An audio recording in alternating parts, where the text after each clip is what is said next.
Vamos a orar juntos.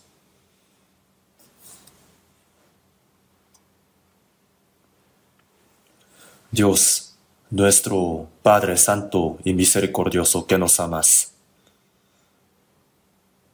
Cuando estábamos lejos de ti, en medio de nuestros pecados, nos amaste, tuviste misericordia de nosotros. Señor Jesucristo, has recibido nuestra condenación en nuestro lugar, derramando tu sangre preciosa, por medio de la cual nos has limpiado eternamente de nuestros pecados, habiéndonos entregado la salvación eterna. Por toda esta gracia te queremos agradecer.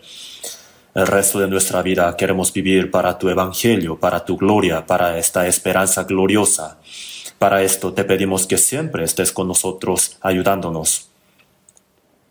Esta hora, nosotros que hemos sido redimidos por medio de tu sangre preciosa, estamos aquí reunidos para alabar tu gracia y también para aprender tu palabra y para llevar una comunión santa. Por esta gracia también te damos gracias. Creemos que estás en medio de nosotros. Te pedimos que cuides a cada uno de nosotros, que sostengas con tu diestra de gracia y que permitas la gracia necesaria a cada uno. A todos nuestros hermanos y hermanas que están en otros países predicando el Evangelio, te pedimos que los ayudes para que, a pesar de las dificultades, puedan vivir solamente para tu gloria y tu Evangelio. El mundo cada día está más lleno de pecados y nosotros somos tan débiles y somos necios. A tiempo no discernimos tu voluntad y hacemos solamente los deseos carnales, pero te pedimos que nos guíes para que no nos falte nada y que no tengamos ninguna vergüenza, ninguna cosa que avergonzarnos delante de ti en aquel día.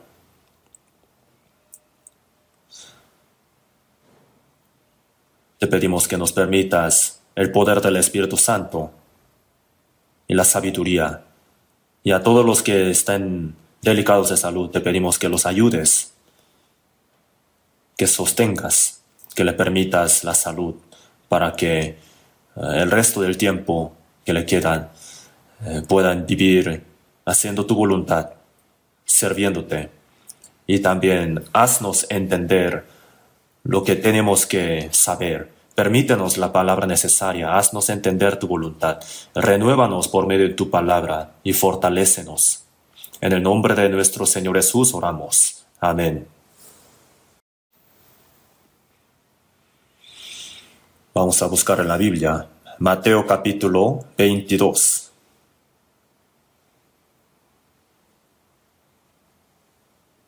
Mateo capítulo 22, versículo del 31 al 32.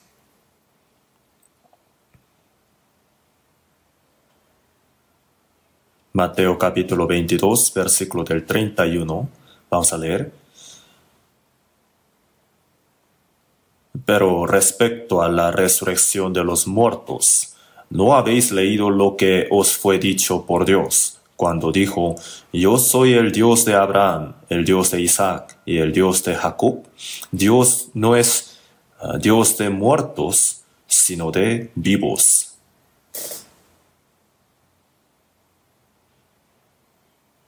Hasta ahí.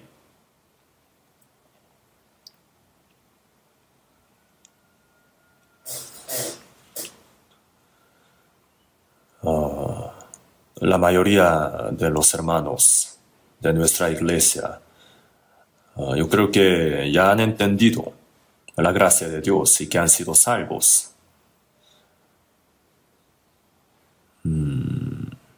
Nuestro anhelo, sí, es que el 100%, todos, sin faltar a nadie, puedan ser salvos. Pero no sé si todavía hay algunos que no están seguros de su salvación.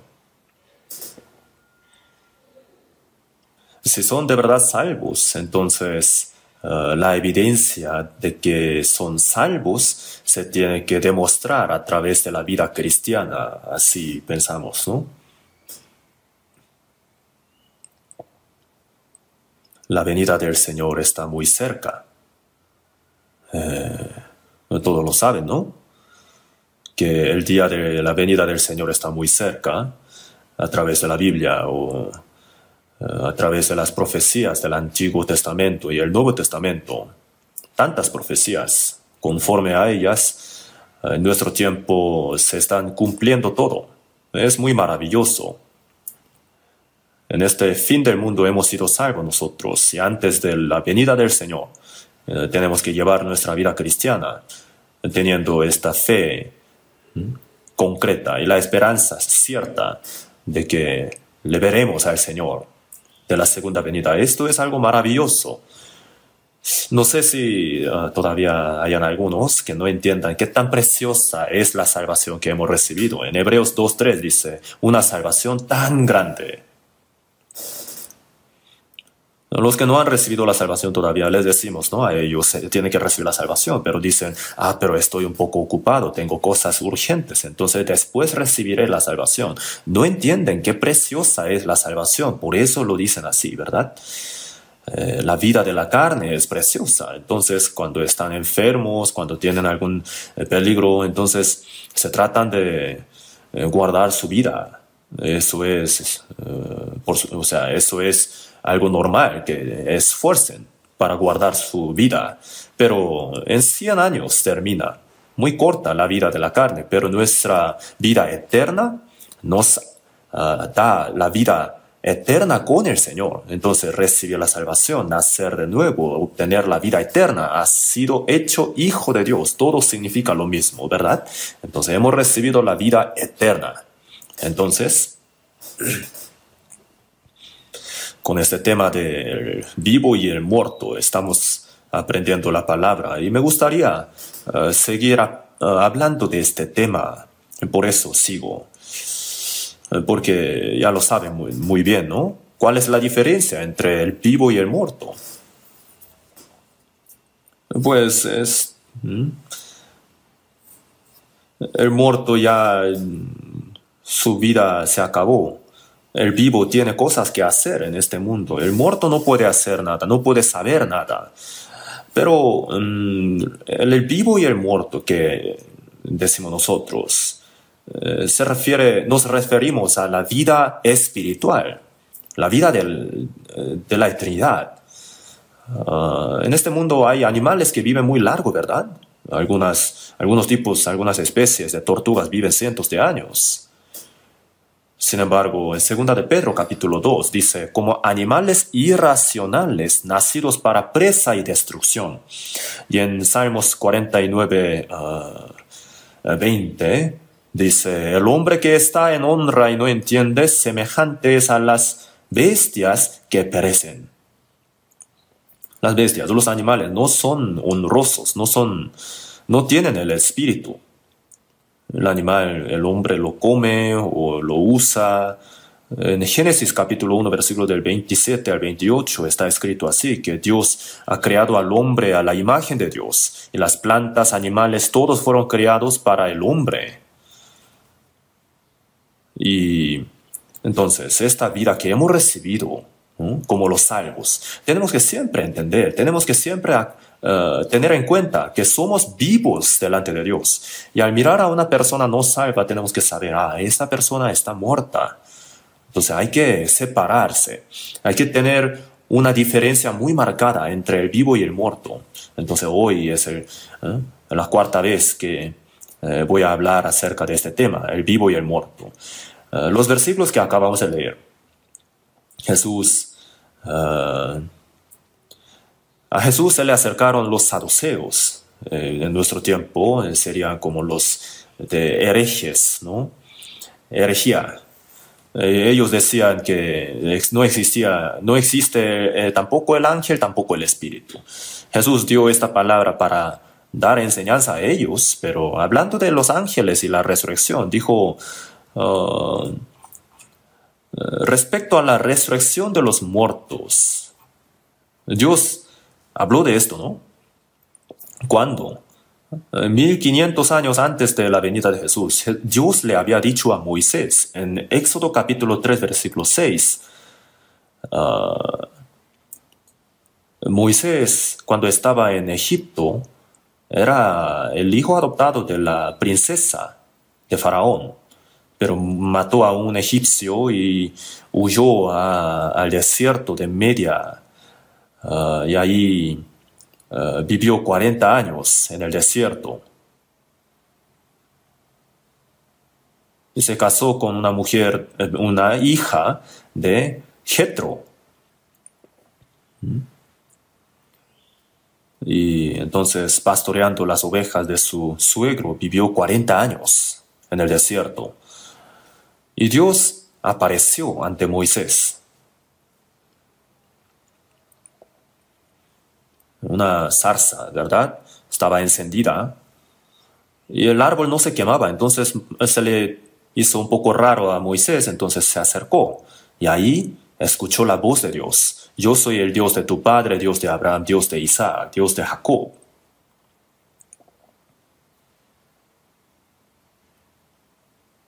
Diciendo así, le habló de que Moisés tenía que ir a Egipto para guiar al pueblo de Dios. Y no lo dijo solamente a Moisés, de hecho es la palabra dada a todo el pueblo de Israel.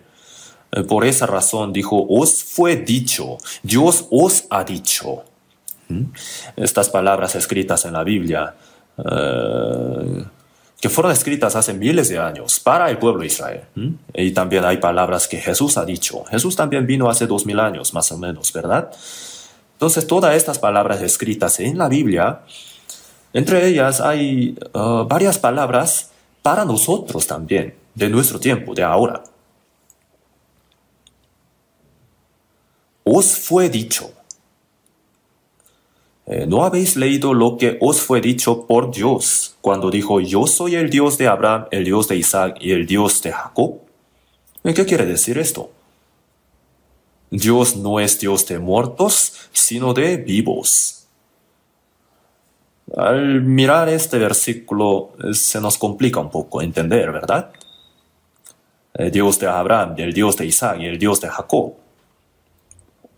¿En qué parte se encuentra el significado de que Dios es Dios de vivo y no de muerto? Pero en hebreo, en el idioma hebreo, el tiempo es muy importante. Abraham era hombre de 2000 años antes de la venida de Jesús. Y la palabra dada a Moisés fue dada a 1500 años antes de la venida de Jesús. Entonces, Abraham, Isaac, Jacob eran antepasados de Israel, 2000 años antes de Jesús. Sin embargo, no ha dicho Dios era el Dios de Abraham y el Dios de Isaac y el Dios de Jacob, sino dijo, soy Dios de Abraham. ¿Qué quiere decir? Está en el presente, ¿no? El tiempo presente. ¿Qué quiere decir? En la actualidad, ahora, Abraham, Isaac, Jacob están vivos delante de Dios. Y tiene ese significado. Entonces, Dios no es de muertos, sino de vivos. Abraham, Isaac, Jacob están vivos delante de Dios. Y ya que están vivos, Dios ha dicho, yo soy el Dios de Abraham, Dios de Isaac y el Dios de Jacob. Cuando le dijo a Moisés, ¿no? Le dijo, refiriéndose a esto, ¿no? Que Abraham, Isaac y Jacob estaban vivos delante de Dios, a pesar de que ellos vivían aproximadamente 500 años antes de Moisés. Entonces Jesús dice, ¿no? Os fue dicho. Dios no es Dios de muertos, sino de vivos. El Dios que vosotros creéis no es de muertos, sino de vivos. Y entre los vivos, los más representativos serían Abraham, Isaac y Jacob. A eso se refiere. Y en Éxodo capítulo 3, versículo 6, dijo en el tiempo presente, cuando dijo el Dios de Abraham, Dios de Isaac y el Dios de Jacob. No lo dijo en el tiempo pasado. Y en capítulo 3, versículo 14 de Éxodo, Moisés le pregunta a Dios así: entonces yo voy a Egipto y le digo a mi pueblo Israel que Dios de Abraham, Dios de Isaac y el Dios de Jacob me ha enviado. Entonces ellos dirán: ¿cómo se llama este Dios que te ha mandado así? ¿Y qué él responderé ahí? Así preguntó. Entonces Dios ha dicho: yo soy el que soy. En el inglés dice I am who I am. Gramáticamente está un poco complicado, ¿no? Yo soy el que soy. I am. Yo soy. Yo existo. Porque Él es el creador. Algunos dicen, ¿no? Dios, ¿quién fue el que le creó a Dios? Pero si alguien hubiera creado a Dios, es el que creó a Dios, sería el Dios creador, ¿no? Entonces, yo soy, dijo. En nuestro idioma está un poco complicado explicarlo. Las cosas espirituales de Dios, ¿cómo las podremos describir con nuestra lengua a 100%? Es imposible. Entonces, Dios existe porque existe. Esa palabra. Y también Abraham, Isaac y Jacob están vivos delante de Dios. Todo eso llevan el mismo significado. Dios es el que es. Isaac, Abraham, Jacob están vivos delante de Dios. Y por esa razón, Dios es Dios de vivos. Así ha dicho. Es 1 Corintios 15, 22. Dice: porque así como en Adán todos mueren, también en Cristo todos serán vivificados. Adán, como el representante de la humanidad, desobedeció la palabra de Dios y comió del árbol de la ciencia del bien y del mal que Dios había prohibido. El día que de él comieres ciertamente morirás. Entonces murió. ¿Qué cosa? El espíritu. Y después, en Adán todos mueren, dice aquí. ¿Qué quiere decir? La conexión con Dios se ha cortado. El pecador, la palabra pecador, ¿qué quiere decir? Porque así como por la desobediencia de un hombre, los muchos fueron constituidos pecadores. En Romanos 5:19 dice así, ¿no? Es decir, el pecador significa el que tiene el espíritu muerto, que tiene la conexión cortada con Dios. Porque así como en Adán todos mueren, en Adán los pecadores murieron. Pero en Cristo todos serán vivificados. Adán es el representante de los muertos. Jesús es el representante del vivificador. Así también está escrito: fue hecho el primer hombre Adán alma viviente, el postrer Adán espíritu vivificante. Murió, entonces necesitaba el espíritu vivificante, ¿verdad? Entonces, en Jesús, todos fueron vivificados. Eso fue la obra que Jesús ha hecho. En Cristo todos serán vivificados. Por eso en Lucas 20:38 dice: porque Dios no es Dios de muertos, sino de vivos. Y también ha dicho: para Él todos viven. Así ha dicho. ¿Qué es lo que quiere decir? Para Dios todos viven.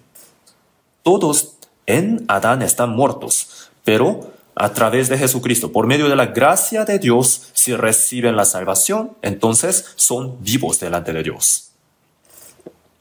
En Adán todos perdieron su vida. Tienen que recibir la salvación para obtener otra vez la vida.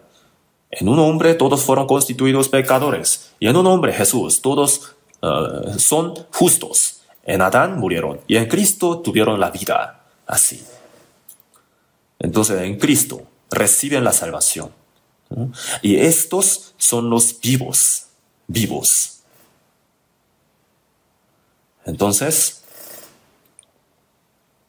el salvo es como Abraham, Isaac y Jacob.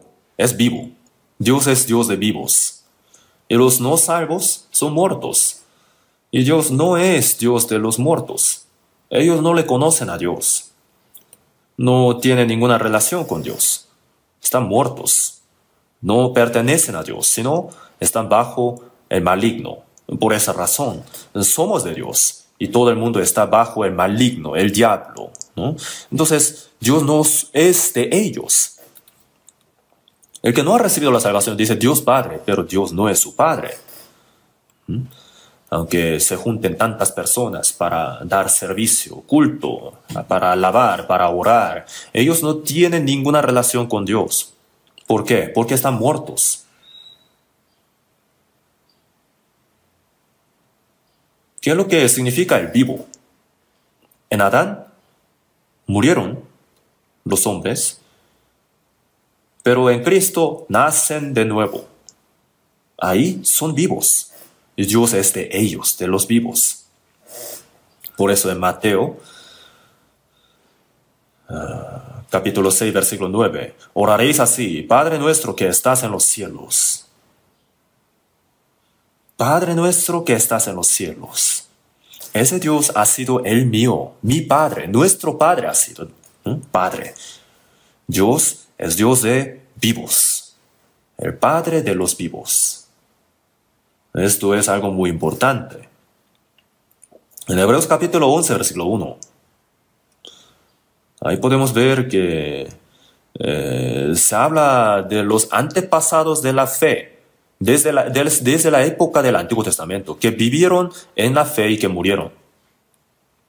Por la fe Abel ofreció a Dios más excelente sacrificio que Caín, por lo cual alcanzó testimonio de que era justo. Por la fe no, que fue traspuesto para no ver muerte, y no fue hallado, porque lo traspuso Dios, y antes que fuese traspuesto tuvo testimonio de haber agradado a Dios. Entonces, empezando con Abel, no, Abraham, habló de los antepasados de la fe. Y en Hebreos capítulo 12, versículo 1 dice: por tanto nosotros también, teniendo en derredor nuestro tan grande nube de testigos, despojémonos de todo peso y del pecado que nos asedia, y corramos con paciencia la carrera que tenemos por delante. Aquí está comparando la vida cristiana a una carrera en un campo. Los atletas de maratón, ¿no? Los del juego olímpico, los atletas, ¿no? Cuando ellos corren, muchos los miran, ¿no? La audiencia, ¿verdad? Si corren bien o no, lo observan. Y nosotros en nuestra vida cristiana estamos corriendo, ¿no? Estamos haciendo una carrera y tenemos tan grande nube de testigos en derredor nuestro. ¿Qué quiere decir esto? ¿A quién se refiere estos testigos?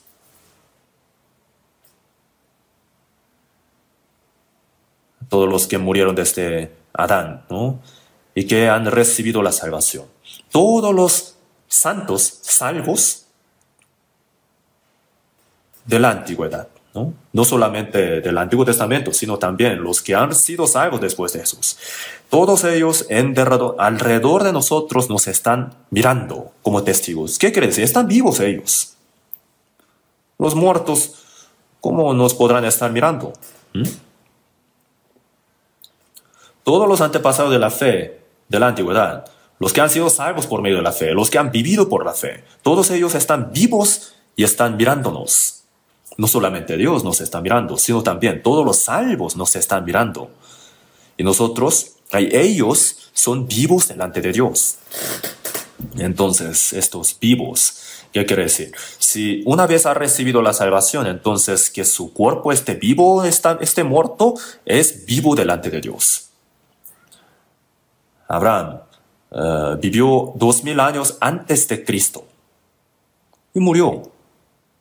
Isaac murió, Jacob también murió. Pero Jesús dice: no, ellos están vivos delante de Dios. Entonces, Dios de Abraham, Dios de Jacob y Dios de Isaac, todos están vivos. Por eso Dios es de vivos. Nosotros también. Si somos salvos, entonces estamos en este grupo de salvos, de vivos.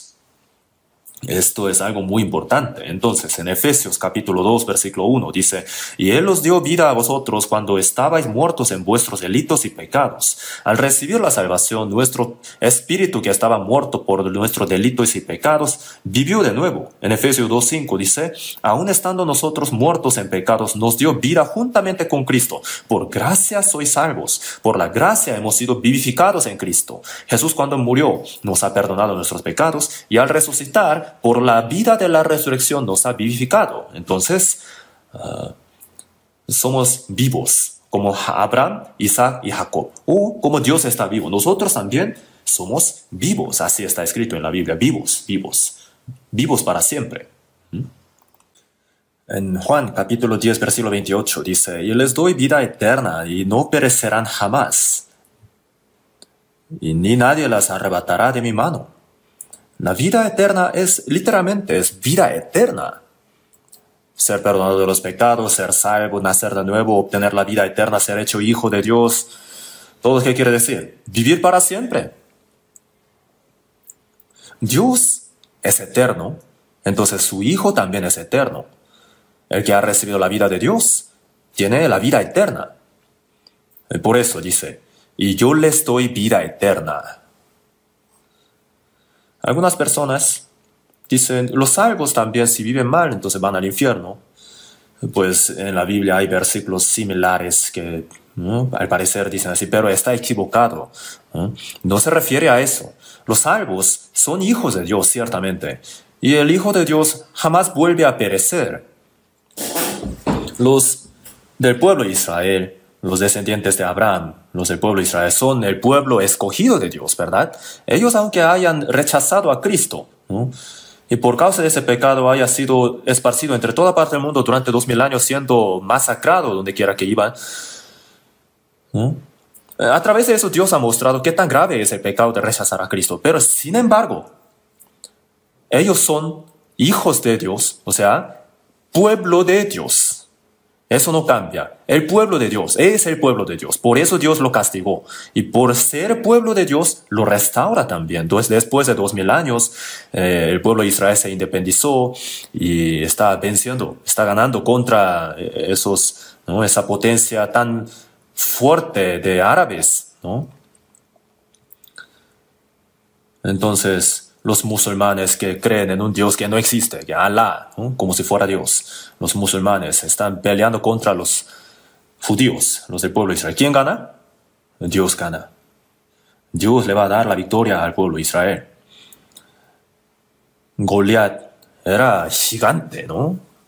Entonces, frente al pueblo de Israel, decía, ¿ustedes acaso son del pueblo de Dios?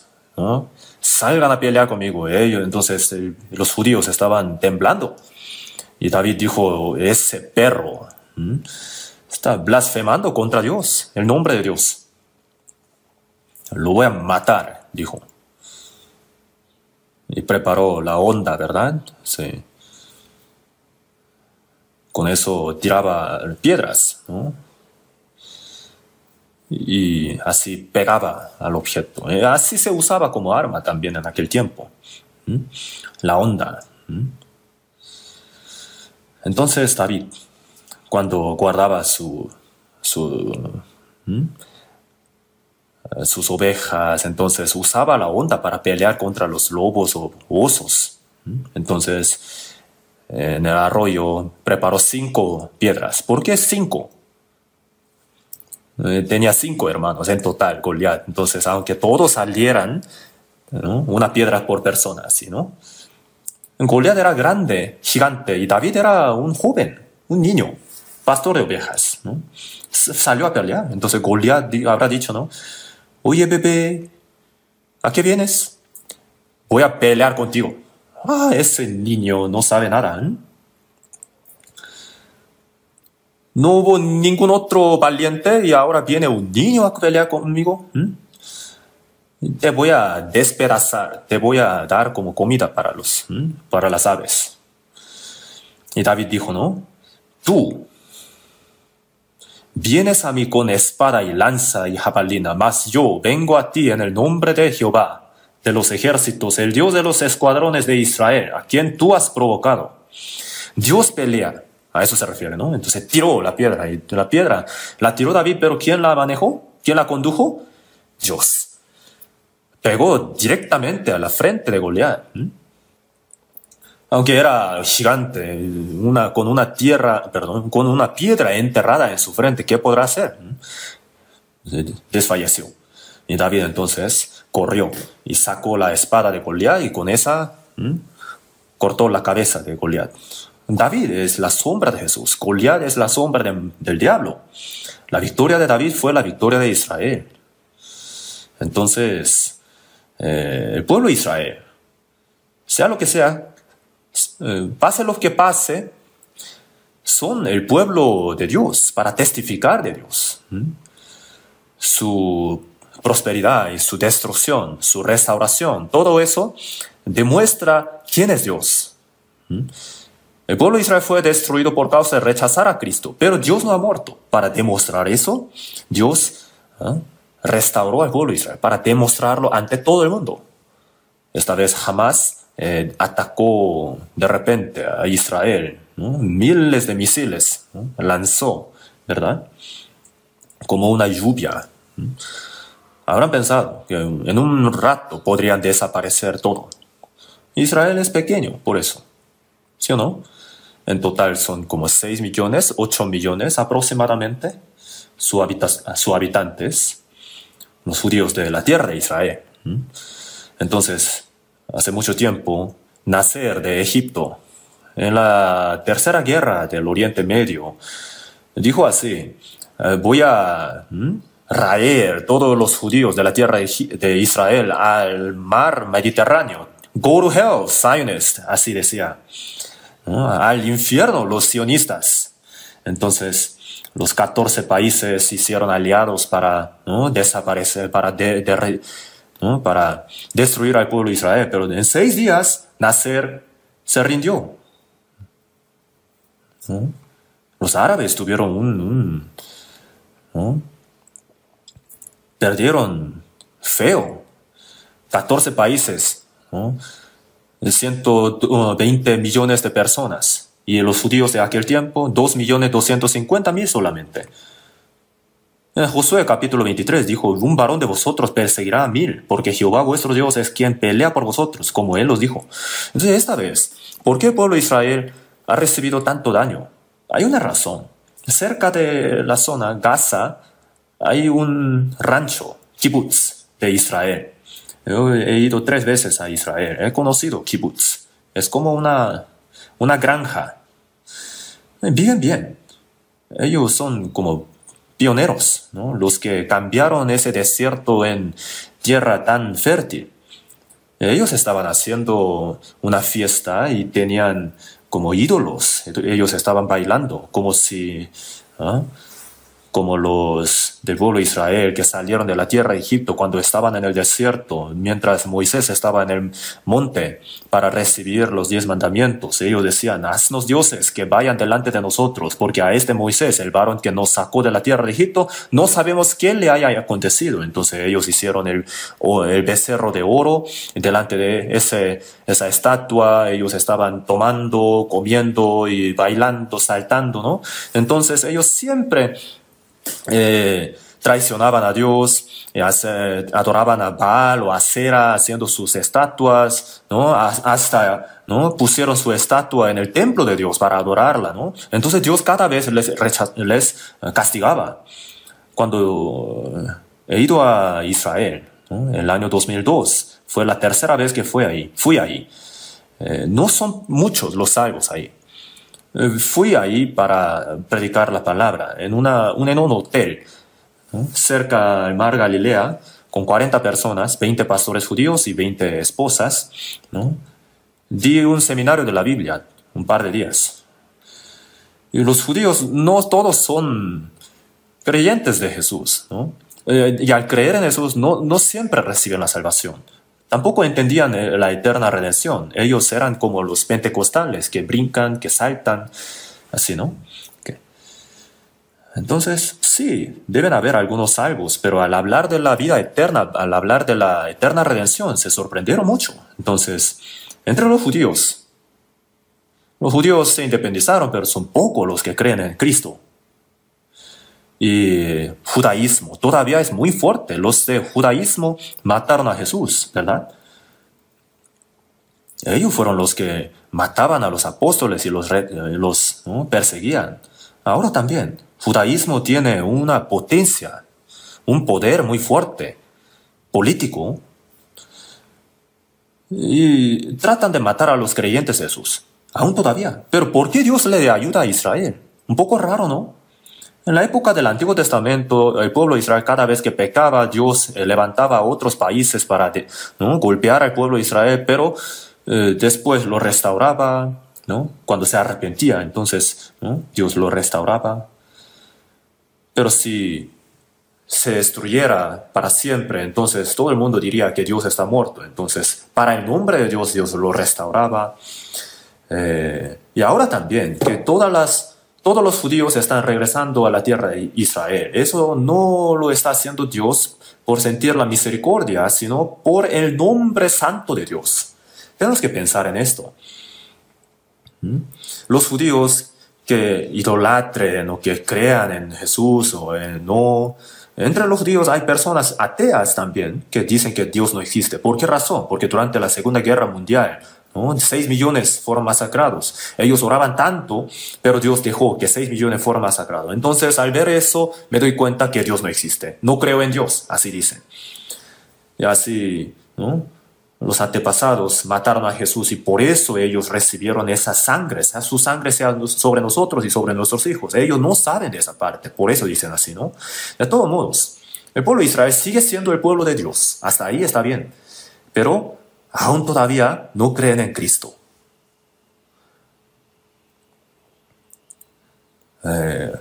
Romanos 11:25 dice, ha acontecido a Israel endurecimiento en parte hasta que haya entrado la plenitud de los gentiles. Su corazón está endurecido, por eso no cree en Jesús. Entonces, en el último tiempo, todos los judíos, sin faltar a nadie, van a regresar a la tierra de Israel, ¿no? Según Apocalipsis 11:4, ¿no? 144,000 judíos recibirán la salvación. Eso será la última salvación para los judíos de todo Israel. Entonces se acabará la historia de la salvación para los gentiles. Y después de que se acabe esta historia, los 144,000 judíos recibirán la salvación. Entonces, todavía muchos judíos no creen en Jesús como Cristo. Los judíos en total serían más o menos 20 millones en todo el mundo. No son muchos, ¿no? Cuando crecían en números, Dios los golpeaba, los destruía, entonces otra vez volvía a ser muy pequeños, muy pocos, ¿no? Todos ellos entonces volverán a la tierra de Israel, ¿no? ¿Por qué? Porque va a haber una persecución judía otra vez, ¿no? Aún todavía hay mucho, ¿no? Aún ahora, jamás, ¿no? Los musulmanes quieren borrar a los judíos. Aquí en Corea también hay muchos, ¿no? Musulmanes, Rusia también.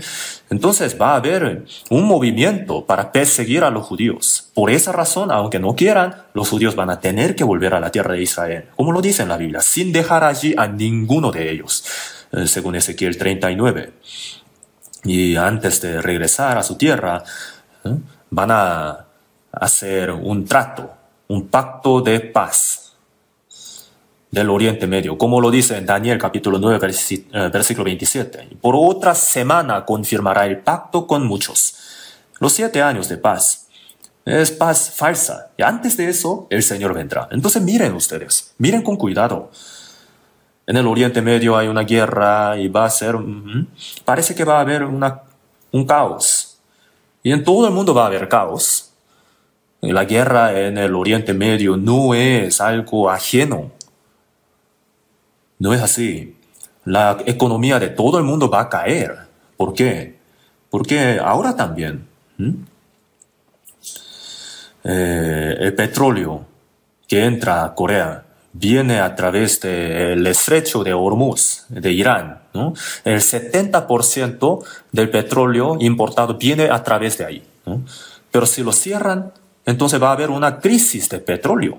Una crisis económica. En todo el mundo va a haber esa crisis. Por esa razón, ahora también están diciendo que haya paz ahí, ¿no? Están gritando paz, todo el mundo. En Ucrania también. Entonces, va a venir una paz dramática, ¿no? Dramáticamente harán una paz, pero falsa. Viene la paz, la guerra y después la paz, ¿no? Va a haber el peligro de guerra aún más grande, pero todo el mundo van a querer vivir en un mundo pacífico, ¿no? Bueno. Y cuando digan paz y seguridad, como lo dice en la primera de Tesalonicenses 5:3, la paz falsa. Ahí entonces vendrá sobre ellos destrucción repentina, como los dolores a la mujer encinta, y no escaparán. La paz no es la paz, es el inicio de la guerra última solamente. Pero viene después en el futuro. Ya saben muy bien, ¿no? Entonces, estamos justo antes de la venida de Jesús. Miren con cuidado lo que está sucediendo últimamente. Los del pueblo de Israel moralmente también se ha corrompido. Hay muchos que dicen que Dios no existe, hay muchos idólatras, y por esa razón Dios lo está golpeando. Yo actualmente estoy leyendo el segundo libro del Reyes del Antiguo Testamento, y los judíos siempre volvían a idolatrar y traicionar a Dios, ¿no? Los reyes de Israel, los reyes de Judá, ¿no? Habían pocos reyes que hacían bien delante de Dios. Muchos hacían mal. Y Baal, Asera, ellos idolatraban, entonces, ¿no? Dios lo golpeaba y el pueblo de Israel se arrepentía, entonces Dios lo restauraba, y eso, ¿no? Subida y bajada. Esa historia de subida y bajada aún todavía está continuando. De todos modos, hasta el fin, el pueblo de Israel va a ser el pueblo escogido de Dios. Por eso no va a ser destruido para siempre. Todos los países que van contra Israel van a ser destruidos, ¿no? Los ateos y los comunistas, y después los musulmanes. Los musulmanes son 55 países, casi 2.000 millones de personas. Ellos retan a Dios, retan contra Dios, y son enemigos de Israel. Entonces, nosotros, de verdad, a través de Jesucristo hemos sido salvos y hemos recibido la vida eterna. Los judíos son el pueblo escogido de Dios, pero espiritualmente son muertos. Nosotros, los salvos, somos vivos. No perecerán jamás, ni nadie las arrebatará de mi mano. Los salvos estamos en la mano del Señor. Digamos que una persona vendió toda su posesión para comprar un tesoro. ¿Lo dejará en cualquier lugar para que se pierda, para que se le extravíe? No, va a guardarlo muy bien para que no se le pierda jamás. ¿No? El tesoro más precioso, no lo tiene que guardar en su casa, porque al darse cuenta otra persona, vendrá un ladrón para matar, ¿no? Para arrebatarlo. Entonces lo tiene que guardar en caja fuerte, digamos, en el subterráneo, en el sótano del Banco de Corea. Pero ahí los ladrones pueden minar, pueden excavar para robar ese tesoro, pero la vida de la persona salva nadie la puede arrebatar. Mi Padre que me las dio es mayor que todos, y nadie las puede arrebatar de la mano de mi Padre. Y en Juan capítulo 6 también dice así: y esta es la voluntad del Padre, el que me envió, que de todo lo que me diere no pierda yo nada, sino que lo resucite en el día postrero.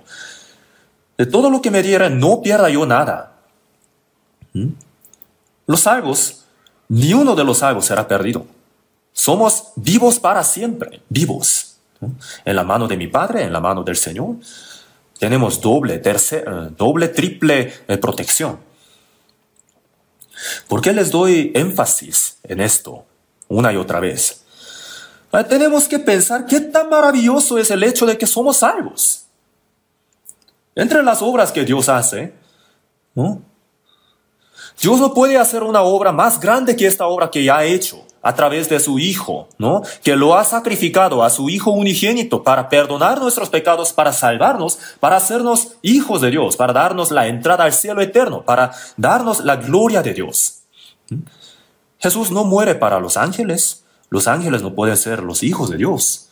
En Hebreos 1:14 dice: no son todos espíritus ministradores enviados para servicio a favor de los que serán herederos de la salvación, ¿no? Son siervos de los salvos.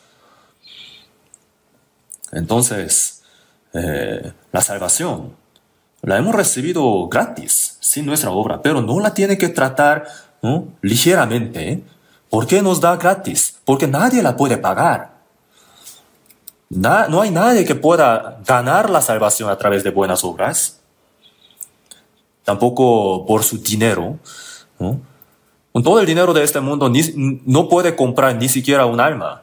Por esa razón se le entrega la salvación gratuitamente. Pero en nuestro tiempo nadie cree, ¿verdad? Al darle algo, al tratar de darle algo gratis, ellos dicen, ¿cómo puede ser esto gratis? ¿No? Sí, en el mundo gratis es una mentira, ¿no? Podría dar una limosna por compasión, pero la salvación es diferente. Es un regalo de Dios. Dios tuvo que dar una paga tremenda, y por eso nos la da gratuitamente. Y esta salvación es la vida eterna. Entonces somos vivos delante de Dios. Vivos. ¿Qué tal? Los que caminan en la calle, ellos son muertos. Los que no han recibido la salvación delante de los ojos de Dios son muertos. Eclesiastés, capítulo 9. Vamos a buscar en la Biblia. Eclesiastés 9.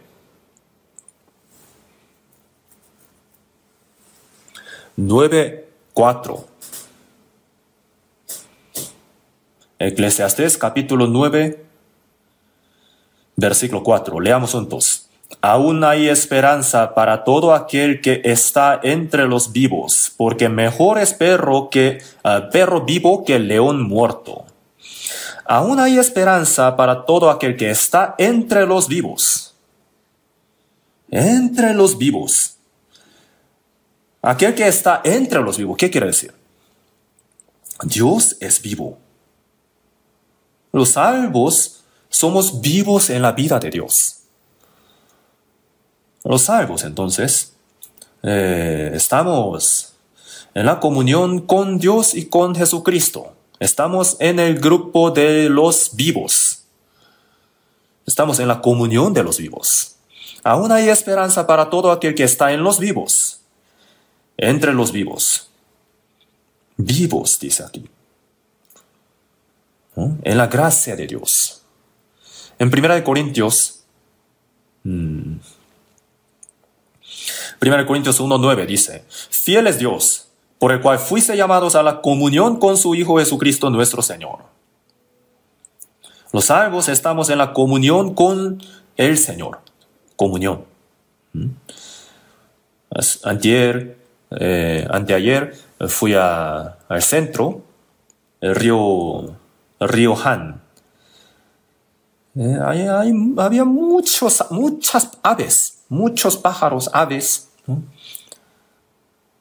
Y yo vi con cuidado y parece que eran patos, aves migratorias, en grupo, multitud. Las palomas entre palomas, pajarillos entre pajarillos, según su tipo, según su especie, tienen comunión. ¿Entienden, no? Comunión. Los peces también entre su, ¿no?, especie. Los vivos y los muertos no pueden tener comunión. Dios es vivo. Abraham, Isaac, Jacob están vivos. Los antepasados de la fe son vivos. Los salvos del Nuevo Testamento, todos los cristianos somos vivos. Estamos en el grupo de vivos, ¿no? Aún hay esperanza para todo aquel que está entre los vivos. Sí, tenemos la esperanza eterna. 1 Pedro 1:3 dice: Nuestro Señor Jesucristo, que según su grande misericordia nos hizo renacer para una esperanza viva, por la resurrección de Jesucristo de los muertos. Por medio de la muerte de Jesucristo en la cruz, hemos sido salvos, hemos sido perdonados de nuestros pecados. Por medio de su resurrección tenemos nueva vida, ¿no? La muerte y la resurrección, el perdón de pecados y la vida nueva, ¿no? El agua y el Espíritu Santo. Hemos nacido de nuevo. Tenemos ahora la esperanza viva. Los que no han recibido la salvación, los que no han nacido de nuevo, no tienen la esperanza. Solamente tienen el destino, ¿no?, del infierno. Nosotros tenemos esperanza viva. La esperanza tiene que cumplirse, pero la esperanza del mundo se cumple. No, es solamente un deseo temporáneo. está muerto. Pero nosotros no tenemos una esperanza muerta, sino viva, ¿no? Para una herencia incorruptible, incontaminada e inmarcesible, reservada en los cielos para vosotros. Aún hay esperanza para todo aquel que está entre los vivos. Tenemos esta esperanza, nosotros. Estamos en el grupo de vivos, ¿no? Yo no soy único vivo. Dios está vivo, Jesús está vivo, los salvos están vivos. Estamos en este grupo de vivos. Tenemos esperanza eterna, porque mejor es perro vivo que el león muerto. Es una expresión bien interesante, ¿no? El perro vivo es mejor que un león muerto, ¿cierto, no? El león, si está muerto, entonces no puede hacer nada, va a podrir nada más. Aunque sea un perro, está vivo, ¿sí? Entonces es mejor. Así que un perro vivo y un león muerto están comparando, ¿eh? De hecho, está bien interesante. Porque mejor es perro vivo que un león muerto. El salvo, ahora en este momento, aunque sea salvo, recibe muchas persecuciones, y también lo echan en la cárcel, lo golpean o muere. En los países comunistas todavía sucede estas cosas. En China también los cristianos están recibiendo tantas persecuciones, no solamente en China, en Rusia o en Vietnam, los cristianos de ahí, y en los países musulmanes o hindúes, donde hay una potencia religiosa, ¿no? Allá todavía hay personas salvas que están llevando vida cristiana y están recibiendo tantas aflicciones.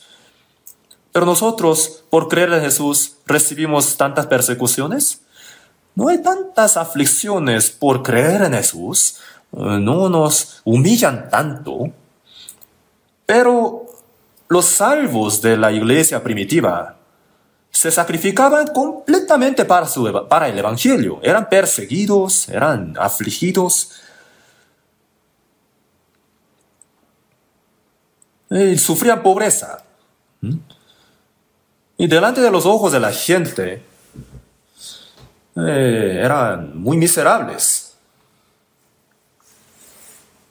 Isaías 53, versículo 2 dice, subirá, hablando de Jesús, dijo, subirá cual renuevo delante de él, y como raíz de tierra seca, no hay parecer en él, ni hermosura. Le veremos, mas sin atractivo para que le deseemos.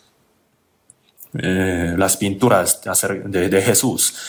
Jesús es muy bonito, muy hermoso, ¿no? Pero Jesús no tiene fotos, pero lo dibujan los pintores.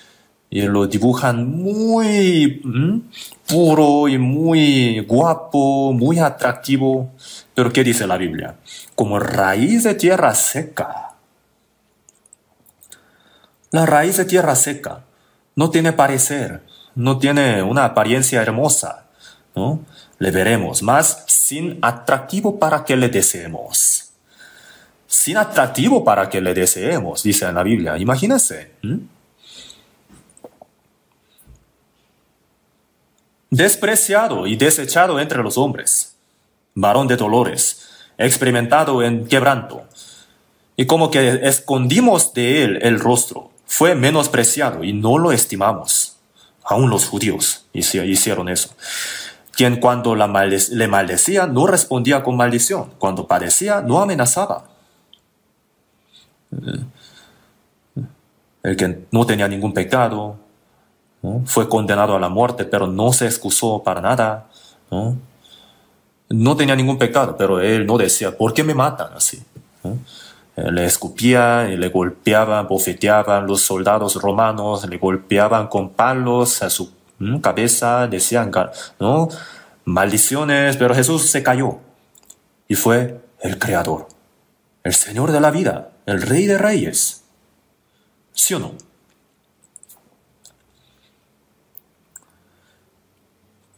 Los judíos lo despreciaban porque no fue el rey de Israel, ¿no? Despreciaban diciendo, él murió como un necio. Aún todavía lo desprecian. Los cristianos, nosotros, ¿qué tal? Según 1 Corintios Los salvos. No soy muchos sabios según la carne, ni muchos poderosos, ni muchos nobles, ni muchos ricos. Dios llama a los pobres, los despreciados. Lo débil del mundo escogió Dios para avergonzar a lo fuerte. Los salvos nosotros, si la gente del mundo fuera león, nosotros ¿qué tal? Perdón, pero somos perros. Pero el león tiene fuerza, rico y lujoso y hermoso, viven así, pero son muertos. ¿Qué pasa? Son muertos, podridos. ¿Sienten celo? El perro vivo dice, mirando a un león muerto, yo quiero ser como él. ¿Así dice? No. El perro vivo es mejor que el león muerto. De hecho, esto me da mucha risa, este versículo. Nosotros los cristianos parecemos que somos muertos, nos desprecian, nos humillan, pero el apóstol Pablo en 1 Corintios capítulo 4 dice, hemos venido a ser hasta como la escoria del mundo. Escoria del mundo. Sin embargo, nosotros somos vivos delante de Dios. Tienen que sentirse orgullosos. Aunque sea tan pobre yo, ¿qué soy? Soy hijo de Dios. Entonces, miren, el campo, ¿no? Digamos, marchen adelante, ¿no? Entonces los altos van adelante y vayan atrás, entonces se dan vuelta y los pequeños están al frente, ¿no? Entonces, cuando venga el Señor, los famosos del mundo, los ricos, los conocidos, los poderosos, van a caer. Pero nosotros, los despreciados, humillados, ¿no? Entraremos a la gloria de Dios. Siéntanse orgullosos de esto. Yo, aunque muera hoy mismo, soy hijo de Dios. El apóstol Pablo ha recibido tantas aflicciones, ¿sí o no? Sufría hambre, también no podía dormir, no podía comer, sufría frío y lo golpeaban, muchas veces le encarcelado, muchas veces sufrió peligros de muerte, muchas veces lo golpeaban con piedras y pensaban que estaba muerto, entonces lo tiraron. Y en Roma fue arrestado como prisionero, como criminal. 2 años estuvo ahí encarcelado, predicando el evangelio, y al final fue decapitado. Y dijo, por lo demás, me está guardada la corona de justicia. Hermoso lo que dice, ¿no? Entonces, aunque muramos, somos vivos. Juan capítulo 11, del 25 al 26, dice, le dijo Jesús, yo soy la resurrección y la vida, y el que cree en mí, después, ¿qué dice? Aunque esté muerto, vivirá. Y todo aquel que vive y cree en mí, no morirá eternamente. Jesús es la resurrección y la vida. El que cree en mí, aunque esté muerto, vivirá. El cuerpo puede morir, pero vive de nuevo. El cuerpo del salvo muere, ¿verdad? Pero ¿eso significa que el salvo ha sido muerto? No. Aunque muera, va a vivir de nuevo. El cuerpo va a resucitar. Todo aquel que vive y cree en mí no morirá eternamente. ¿Qué quiere decir? El espíritu nunca muere, ¿no? La vida del salvo nunca muere. A eso se refiere. El cuerpo puede morir, pero va a vivir de nuevo con el cuerpo glorioso. Y mientras vivimos, el espíritu del salvo jamás muere. Aunque muera, vive de nuevo. Entonces, la gente del mundo vive, pero está muerta. Está muerta. Entonces, ser vivo es algo tan maravilloso. Tenemos que reflexionar profundamente en esto. Jesús, por su sangre nos ha comprado, por medio de su muerte y la resurrección, nos ha dado la vida y así nos ha hecho la vida. Nos ha hecho vivos. ¿Qué tan maravilloso es esto? 2 Corintios capítulo 6, vamos a buscar en la Biblia. 2 Corintios capítulo 6.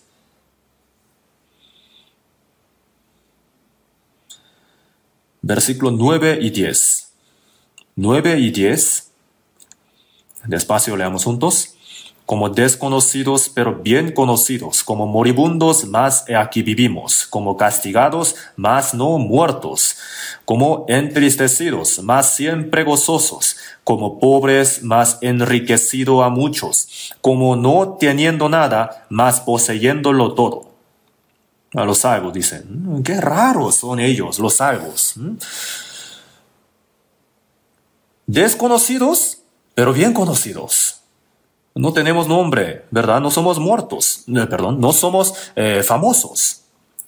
No somos conocidos, pero bien conocidos delante de Dios. Como moribundos, mas aquí vivimos. Parecemos muertos, moribundos.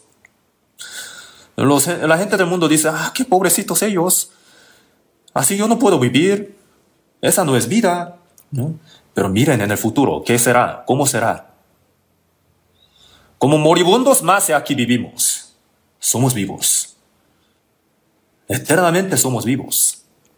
Como castigados, más no muertos. Dios nos ha dado la aflicción. La aflicción. En Filipenses 1:29 dice, porque a vosotros os es concedido a causa de Cristo, no solo que creáis en Él, sino también que padezcáis por Él. A causa de Cristo nos ha dado la gracia. Un poco raro, ¿no? No por nosotros, sino a causa de Cristo. ¿No? Por salvarnos también, fue para la gloria de Dios. Entonces, a causa de Cristo hemos sido salvos. Para Dios, para Cristo hemos sido salvos y hemos recibido la gracia. No solamente para que creamos en Él, sino también que padezcamos por Él.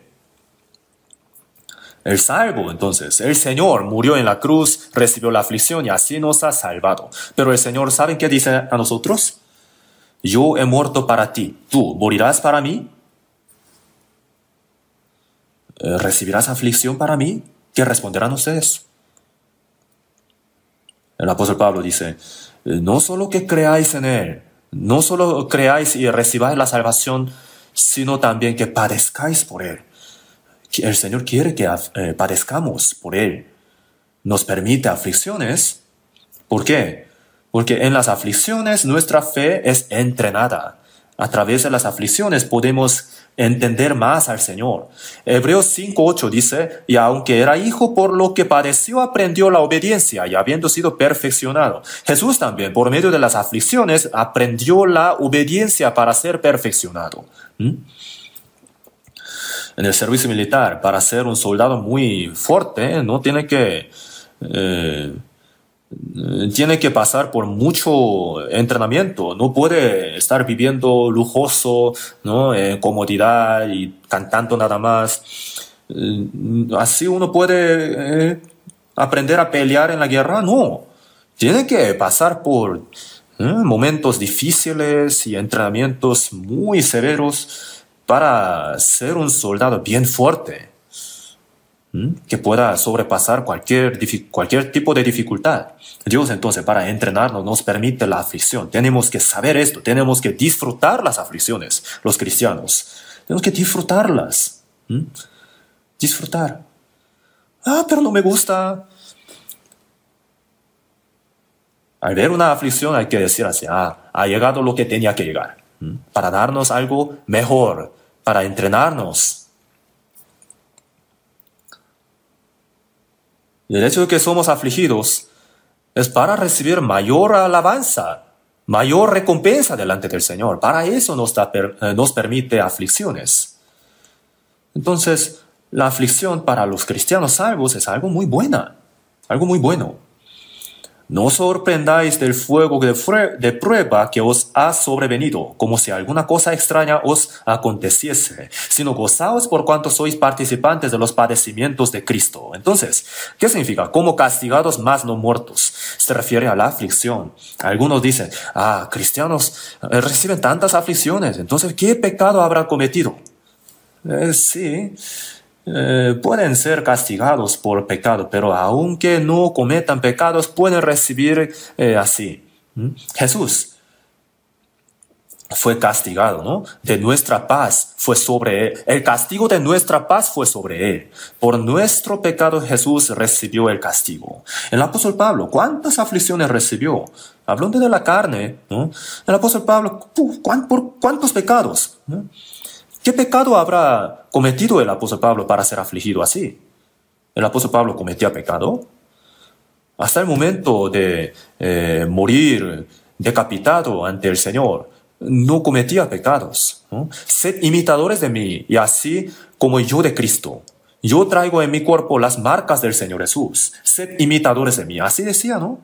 Y ese hombre tan excelente, ¿por qué tenía que recibir tantas aflicciones, el apóstol Pablo? Por si fuera soberbio, por la grandeza de la gracia que había recibido, para entrenar al apóstol Pablo para cumplir una obra más grande aún. Para darle una gracia, una gloria más grande. Si es que padecemos juntamente con Él, para que juntamente con Él seamos glorificados. Nosotros los cristianos salvos recibimos aflicciones y dificultades, y no piensen que sea solamente por el pecado y disciplina. Sí, hay casos así, pero Dios también permite disciplinas o aflicciones para entrenar o para darle una gracia aún más grande. Entonces, como castigados, más no muertos. No mueren. Se vuelven a levantar. Parecían muertos, pero Dios es el que da la disciplina, y el que levanta de nuevo también es Dios. Como entristecidos, más siempre gozosos. Los cristianos salvos no tienen nada, pero siempre parecen que están muertos y siempre afligidos, pero siempre están gozosos, ¿sí o no? 1 Tesalonicenses 5 dice, estad siempre gozosos. Estad siempre gozosos. ¿Cómo podemos estar siempre gozosos? Así como así riéndonos. Estad siempre gozosos. ¿Qué quiere decir? Nos ha dado una gracia que siempre nos da gozo. En Hechos capítulo 16, Pablo y Silva estaban encarcelados. Fueron encarcelados predicando el Evangelio. Entonces lo desnudaron y los golpearon. Entonces ellos estaban encarcelados, sangrando, ¿no? Olía a hongo, y también la cárcel estaba llena de ratones. Ellos entonces estuvieron llorando, se quejaron contra Dios, oraron y alabaron a Dios. El apóstol Pablo era el que estimulaba a la multitud para que apedrearan a Esteban, el creyente de Jesús, ¿verdad? Pero él se regocijó en que Dios lo tuvo por digno de ser afligido para el nombre del Señor. Todos los apóstoles fueron así. Morir para el Señor es un privilegio, no se le permite a cualquier persona. Si somos muertos con Él, también viviremos con Él. Si sufrimos, también reinaremos con Él. Es un privilegio, ¿no? Es un privilegio de verdad. Entonces, los cristianos, nosotros, aún en la pobreza estamos gozosos, aunque nos maldigan, estamos gozosos, nos persiguen, pero somos gozosos, siempre podemos estar gozosos. Hay una causa, que el Señor me ha salvado. Está conmigo, y después de este corto tiempo de aflicción mortífera, yo voy a ir ante el Señor para recibir la gloria eterna, ¿verdad? Entonces nos da gozo. El pastor Son Yang-won de Corea, cuando sus dos hijos murieron por los comunistas. Entonces, en el funeral, detrás del ataúd de sus hijos, él estaba bailando. Sus hijos murieron, estaban en el funeral de sus hijos, pero estaba bailando. ¿Loco? No, mis hijos fueron al cielo. Muchas gracias. ¿Pueden hacer eso?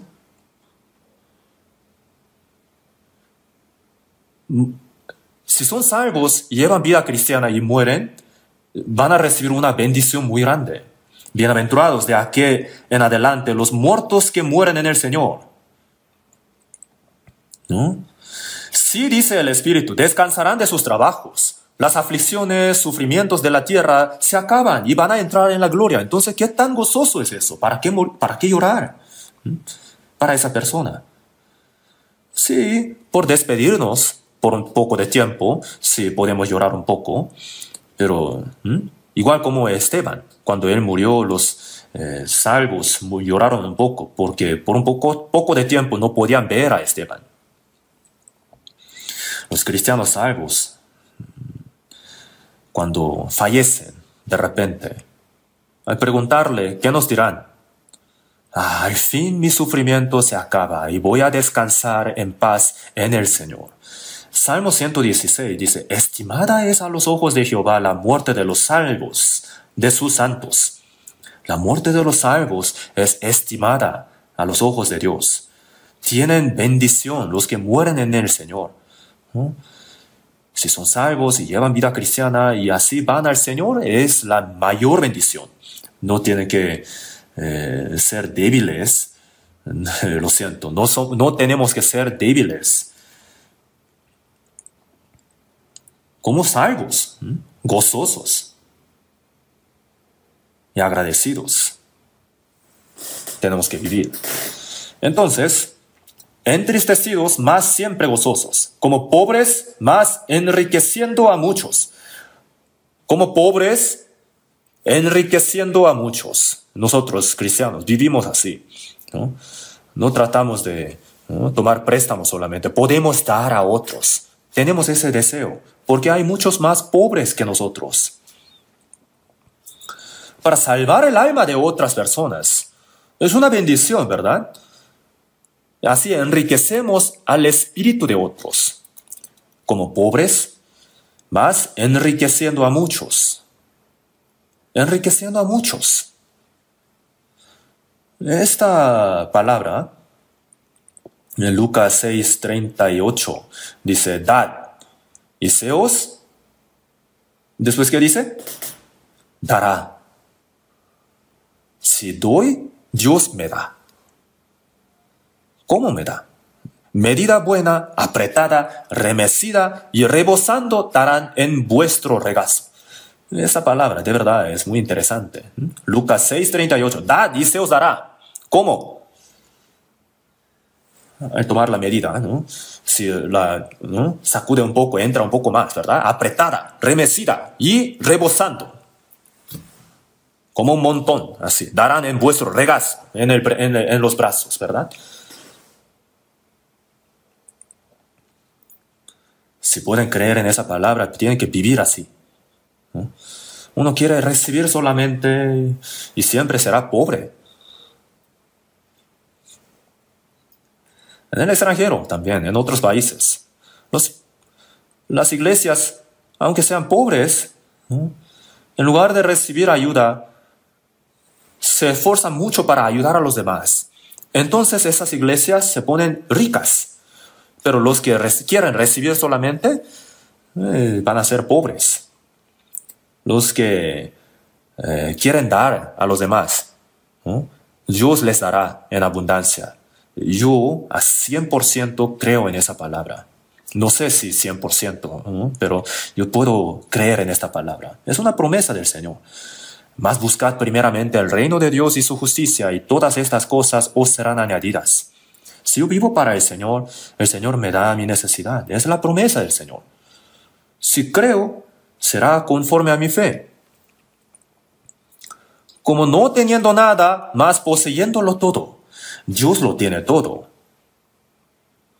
Jesús en Juan 17 oró antes de morir en la cruz, ¿verdad? Todo lo mío es tuyo y lo tuyo es mío.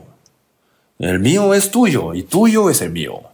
Si el mío es tuyo, entonces tuyo también es mío. En Malaquías capítulo 3 dice, traed todos los diezmos al alfolí y haya alimento en mi casa y probadme ahora en esto.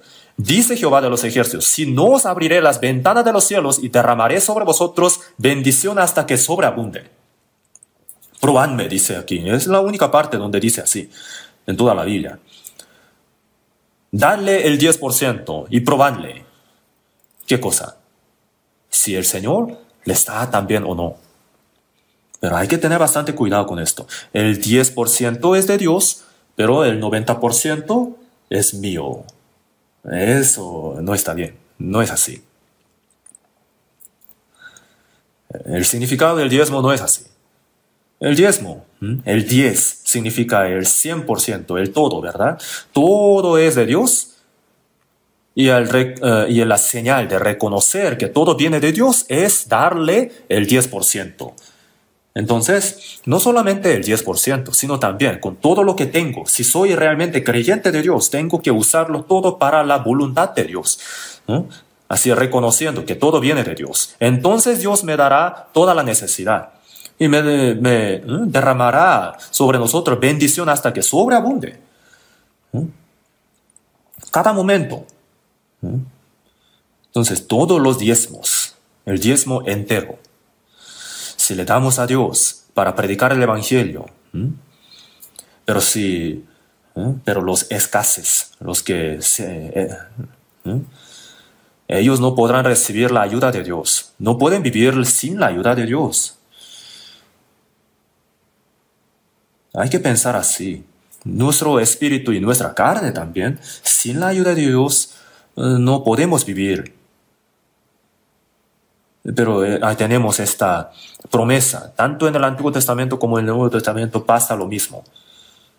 Como no teniendo nada, más poseyéndolo todo. ¿Por qué? Dios lo tiene todo.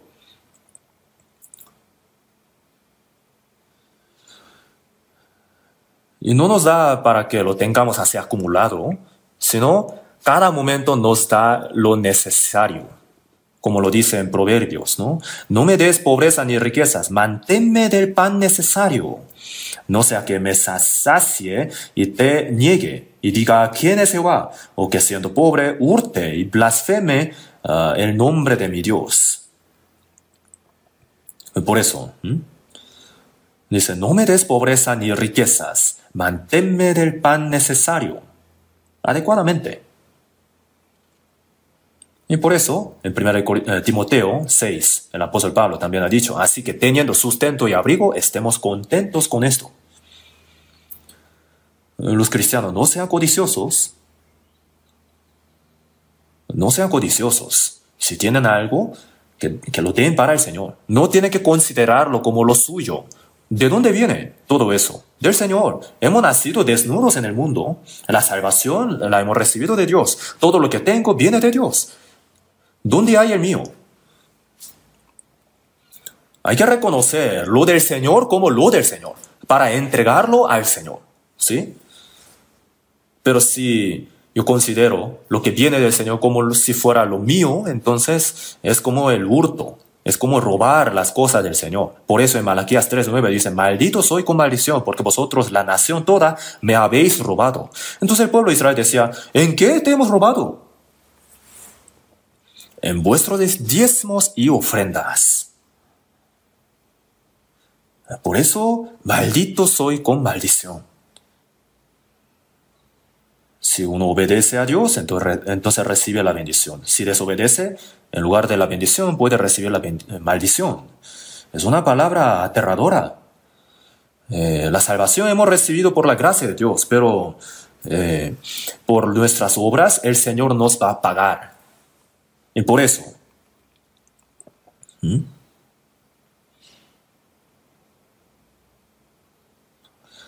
mejor es perro vivo que león muerto. Qué chistoso esto, ¿no? Sí. Aunque sea muy poderoso, lujoso, famoso, y, poderoso, rico en este mundo, son león muerto. Así lo podemos considerar. Nosotros somos perros, cachorros, pero vivos. Ser vivo es importante, ¿eh? Hermosura, ¿acaso es importante? Nosotros somos vivos. tenemos que mantener esta fe cierta, concreta y también el orgullo. Hoy quiero terminar temprano. Tengo muchas cosas que decir, pero en la próxima vez vamos a continuar. Oremos juntos para terminar. Dios, nuestro Padre misericordioso, en este fin del mundo que tú has determinado, por medio de tu sangre preciosa nos has salvado. Por eso te damos gracias. Nos has dado la vida y la esperanza viva, eterna. Por esto también te damos gracias. No nos has desamparado como huérfanos, sino que estás siempre con nosotros, guardándonos, guiándonos, ayudándonos. El resto de nuestra vida queremos vivir solamente para tu gloria y el Evangelio, sirviéndote, obedeciéndote. Para esto te pedimos que siempre nos guíes. Que ninguno de nosotros se pierda de esta gracia y de nuestra comunión. En el nombre de nuestro Señor Jesús oramos. Amén.